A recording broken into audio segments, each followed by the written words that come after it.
I done got one of these last week. It was a green orchard, and then turns to you and says, "Want to fist me later? I also like anal." Personally, I disagree with my husband and believe this is a magnetic and appropriate way to exert one's dominance. And now he's telling me about her claim to be from a parallel universe that her pastor explained to her. Never mind, shut it down.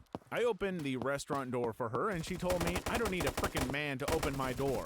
I walked her to the table, gave her $20 for a cab ride home, and walked out. I would have just bailed. Frick the cab money. You're a better man than me. I want a man who treats me like a queen. Usually goes for, I want someone to live and die for my happiness so I can be selfish forever. No thanks. I remember a very long time ago when I was like 19 years old. I'm 44 now.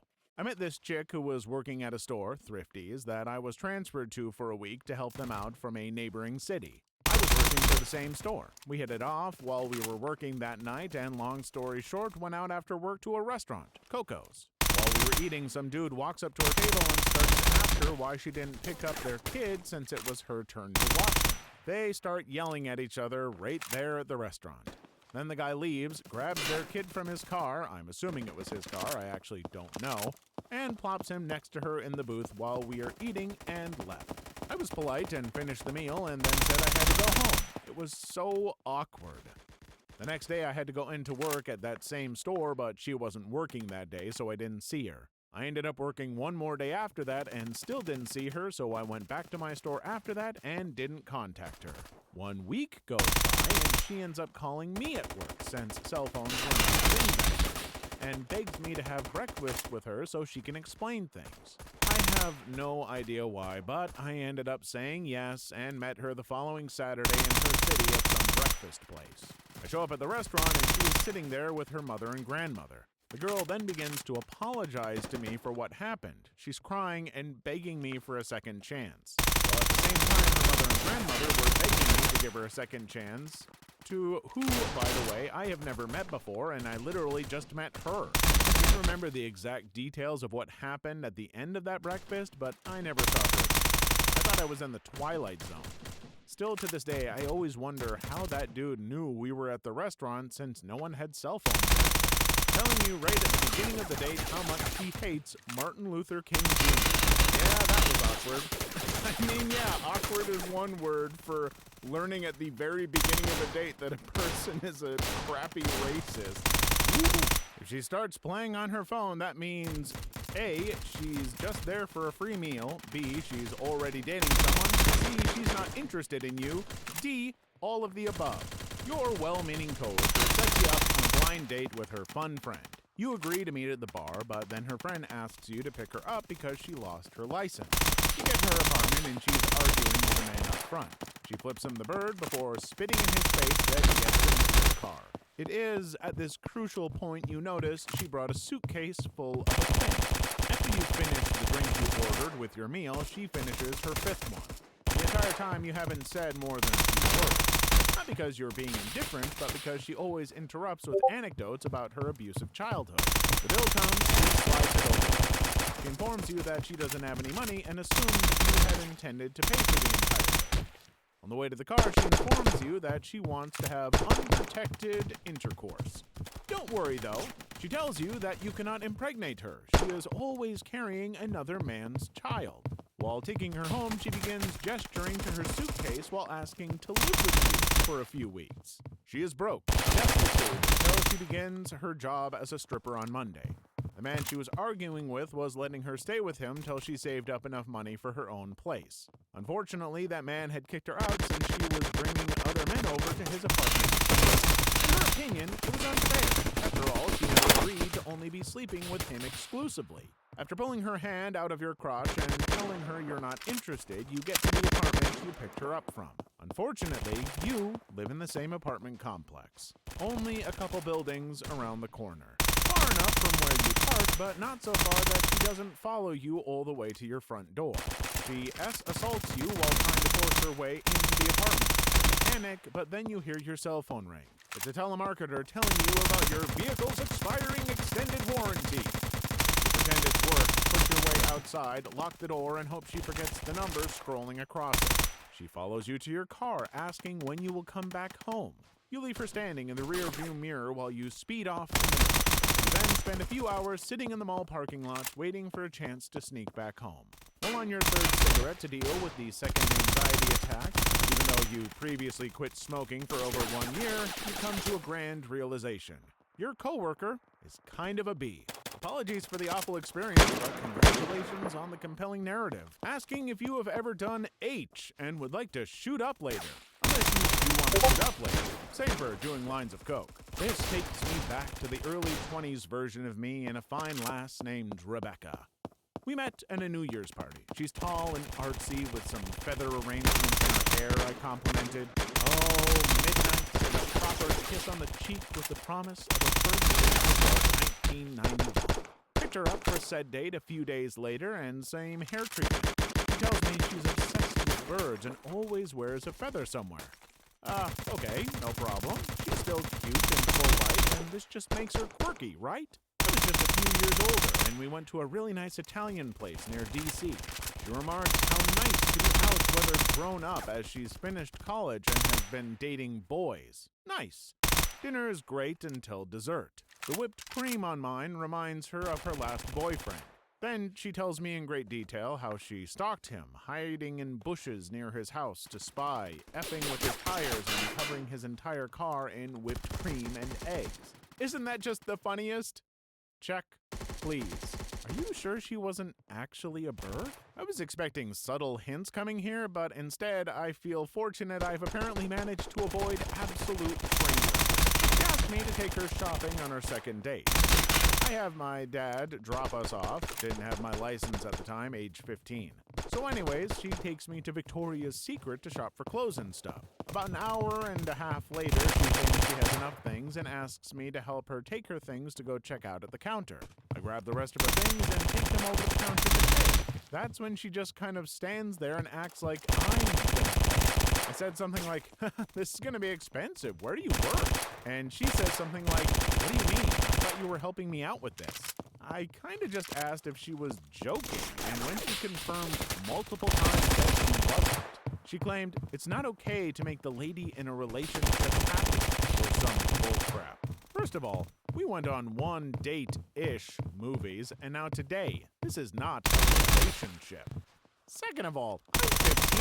I don't have $150 to waste on clothes for someone I've spent all of maybe 6 hours of my life on. I keep refusing to pay, mostly saying that I don't have the money to pay in the first place, even if I wanted to. She calls her dad and has him pick her up instead of waiting for mom.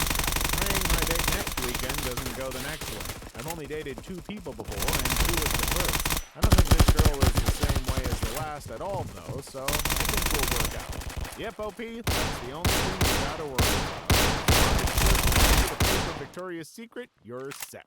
I went on a date with a girl I met in OKC. I picked her up and she didn't have a car. It was 40 minutes to get to her. She wasn't anything that she looked like in her pictures, and she is very much not my type, but I figured, you know what, I'll give her a chance, who knows? She suggests that we go to Denny's because it had the best breakfast, definitely doesn't, by the way. We sit down and try to have conversation, but here are the topics she wants to talk about. Dang, our server is hot. I love girls with big butts. Twice this happened. I went on a date with a submissive guy before you, and he was so cute, but like way intimate. I just didn't feel the same, you know? Isn't it weird how many black people are here? He was black, I'm white. Well, check comes on a single piece of paper, and she asks, how much is it? So I show her the receipt, and she proceeds to go into her purse to get money out. Now look, my view is if I ask you to the date, I'll pay. If you want to pay for yourself, I have great respect. However, I feel that on the few occasions that I do pay for you, it makes it more meaningful since you weren't expecting it. So she's at the point where she's just pulling out change, and I'm thinking, you know what, it's only like $20, I'll pay for her, even though I didn't really enjoy this date. I tell her, I can pay for you, it's no big deal, but she insists on paying her share. I literally cannot convince her to save her own money. So we get up to the counter to pay, and she seems up apathetic. No longer interested in talking to me. So once we get out of Denny's, I ask, hey, are you alright? You seem indifferent. She says, yeah, it's just I hate the rain. It wasn't even raining. Driving nowhere, really, and I ask what she wants to do. She still looks blank and says, not really anything, I just want to go home. I want to keep hanging with her to see if I can make her feel better, so I throw out ideas like going to the mall, movies, bowling. She says no to all, just wants to go home. Okay, here is the major red flag. I'm driving her home, and about 3 to 4 minutes of dead silence, she says, okay, so I'm going to be honest. The reason why I'm upset is because you made me pay for myself. What? I explained that she was giving me signs of not wanting me to pay for her, and I respected her decision to pay for herself. Then she rambles on about how unfair she's treated, and I'm just giving her the silent treatment. We get to her house, and I crap you not, she looks at me and says, so, do you want to come inside for a while? I'm dead, but look at her and say, I'm sorry, but no. She walks off inside, I drive home, and she's blocked me. A few weeks into dating my first real girlfriend, things started to turn weird. She started telling me that she was hanging out at an old friend's place, but one of his buddies was hitting on her hardcore. I told her to just walk away, but she kept making up excuses that they were all in a room together and she couldn't leave. I told her to tell him she had a boyfriend who wants him to back off, and she told me he started threatening me. He kept asking me what I wanted to say to him, but I just sort of brushed it all off because this was a conversation through a third party with someone I had never met before. Situations like this kept popping up. She would tell me she was around some guy who was being aggressive towards her, trying to get me to react. I kept trying to act tough to these random people, 15 years old, but really I was just confused. After about a month of dating, she tells me that best friend's boyfriend texted her and said that he loves her and that they should run away together. We all went to the same high school, so I don't really know where they planned to run to. She was relaying all of this to me, and I started to question it. He was such a nice guy. Why would he want to break off his relationship? Why is this conversation even continuing? Why is he persisting? Have you told him you're not interested? Shouldn't you be able to easily shut this down? She gets frustrated that I'm not playing into her hand, so she calls me and decides to escalate it to, well, I'm kind of considering it. That was obviously the breaking point and a very easy response. Really? Well, then we should break up. She flips her opinion really quickly. I didn't mean it. I was crazy. I'm sorry. I don't even like him. I'm proud of 15-year-old me for sticking up for myself and completely cutting contact. Turns out, which is pretty obvious in hindsight, that she just loved guys getting jealous over her and was lying the entire time to get me going. In every relationship I've had since, I've kept an eye out for the every guy I've talked to is into me red flag. You are a champ. I had similar experience at 17. Unfortunately, I was far more naive then. Once started dating this gal who shared everything with me, from her dog that she had to take care of for the last year and a half because he was dying, to the trauma she had been through, to her birth control that was suffering side effects from, and how much it's going to cost to fix her car. Nothing positive was being shared, and all the bad stuff she was kind of brushing over like it still wasn't the worst she'd been through. I had to ghost her because I'm a bleeding heart, and even I couldn't help but want to try to fix her problems, but I had enough problems on my own to deal with that. My brother was in the army when he was set up on a blind date by a friend's girlfriend. Apparently, during the first 10 minutes of dinner, she was talking about how she would be such a great and loyal army wife, and how she thought army wives were so brave and admirable, and how she would never leave him if he was injured. He had literally just met this girl. He stuck it out through dinner, faked sick, and left. She pursued him pretty hard after, but he lied and told her he decided he wasn't really over his ex and wasn't ready for a relationship. He said about a month later she tried to text him with a booty call and said she even tried to sweeten the deal by saying he didn't need to wear protection because she was on birth control. How many red flags can one girl have? Please like and subscribe if you made it this far. I hope you'll enjoy the rest of the video and have a wonderful day. I went to meet a woman from an online dating site, and at the last minute she texted to ask if I could swing by her house, which was only a few blocks away from the Starbucks we were supposed to meet at. That should have been a tip-off in retrospect, but we chatted a lot online, so I felt comfortable enough.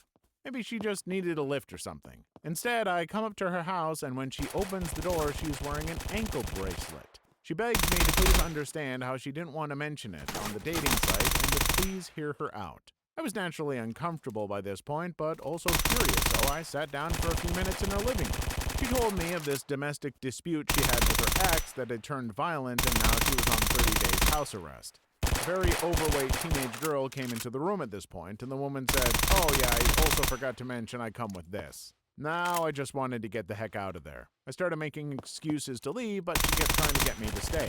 Please, just one date after I'm done with house arrest. The thing I could learn from a man of your smarts. I said nothing besides, I really have to go. We'll think about it. I just walked out the door and she followed, explaining that the bracelet had a range of several feet outside.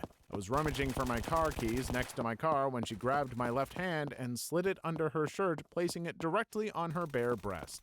She looked up at me with a wicked grin. I got in the car without a word and just drove. I never felt so happy to drive away from a place in my life. So yeah, asking me about red flags may not be a great idea.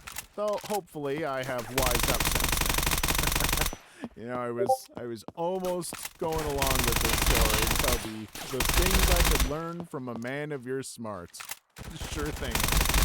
Had dinner with a blind date. Only saw her eyes maybe for 3 minutes before she was glued to her Instagram and Snapchat, giggling to herself and replying to her followers. Tried to have a decent combo, but she was like, that's cool. Waitress comes. She doesn't even bother looking at the menu. Steak, fries, and a glass of champagne. Then, out of the blue, how much money do you make? I got up, told her the date was done, and left her at the restaurant. She was so glued to her phone, she just nodded. She blows up my phone, raging that I was supposed to buy her dinner, and exclaimed she had no money or ride to get back to her man's place. So yeah, she was fishing for free food and drinks. You made it out perfectly. Congrats on you. She brings a guy from Tinder to the date. His name is Craig. He uses a paperclip as an earring. He spends most of the date sewing. Still wasn't the worst date I've ever had. So now I want to hear about the worst date. A girl I dated was really obsessive over her ex, but not like wanting to get back with him. No, good sir. She just wanted to make sure he didn't date anyone and would force everyone around her to help her, including me. I found out from her ex, a really nice guy, that on the first date we went on, she chose a specific restaurant because he had a date and she wanted to ruin it. Yikes. I hope you don't mind, but I couldn't find a babysitter and brought my kid. Yes, I do mind. You could have rescheduled. This is supposed to be a date, not a future daddy test. Here's some money for you and the kid to have a nice dinner. Bye. Yes, also lying about having kids and having known when you were at her place. I gotta be honest. Maybe I'm older, maybe I'm more understanding of things, but, OP, I'm not sure if you're the one who dodged a bullet or if she is. When she gets too personal and wants to know the street you grew up on, your first dog's name, what your first car was, where you went to school, mother's maiden name, the 3 wacky numbers on the back of your credit card. She will raise a big red flag if she treats strangers like crap. You can tell a great deal about somebody by how they treat people who have no material benefits to them. Super underrated observation. I actually have to go to business restaurant/bar when I know the staff very well. They give me tons of info on how potential business associates treat them, and it is about 90% predictive of what they are truly like to deal with down the road. Automatically ordering the most expensive thing on the menu if they are not splitting the bill. Not treating waitstaff with respect. Not trying to maintain eye contact while not being socially awkward. This one is context dependent. Constant use of their phone.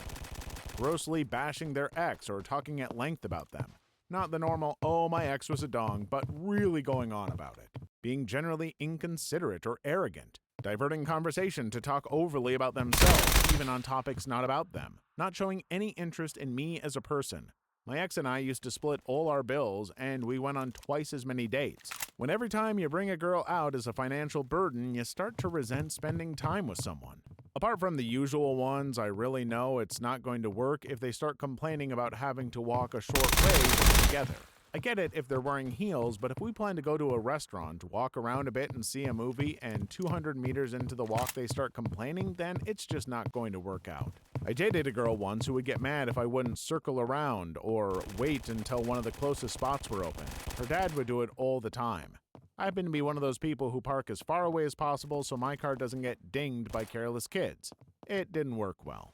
Talking about how they want a man who knows how to treat a lady, or checking out other guys with their eyes while still actually talking to you, or ridiculous things you said, or telling you their ex-boyfriend is a policeman and if anyone hurts me, he will get them, or telling you they have a boyfriend but he's going to be in jail for 6 months, or ordering as much expensive stuff as they can, obviously more than they can eat because they think a date is a chance to burn a guy for as much as they can get, or telling you about how their ex was butthole. In fact, all of their exes were buttholes, or lying about their appearance or age before a blind date. Or some of the first questions they ask you are how much do you earn, what car do you drive, where do you live, do you own or rent? Or telling you their last boyfriend was so generous he even bought you a house and gave it to you. Korean girl in China, receiving more than a dozen calls on her phone, mostly that sounded male, while still in the car on the way to the restaurant. Chinese girl. I'd already decided not to date her again before we reached the restaurant.